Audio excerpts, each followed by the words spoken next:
სამართლის პროცესი მე დავაბიან თითქოს 17 დეკემბერს მე შეუძღუდე მოქალაქეებს გადაადგილების უფლება, რაც არის სრული აბსურდი. არც მაქვს იმის მოლოდინი, რომ ბატონი მოსამართლე მიიღებს გამამართლებელ გადაწყვეტილებას.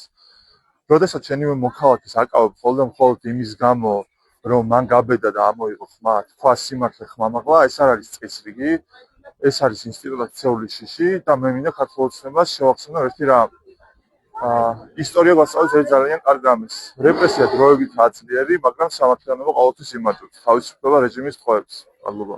ელოდებით საპატიმრებას. თავისთავად ველოდები, იმიტომ რომ არ მაქვს ამათგან მოლოდინი იმისა, რომ გამომართლებენ და მგონია რომ გამიშვებენ მეც პატიმრობაში როგორ ცხოვრობს.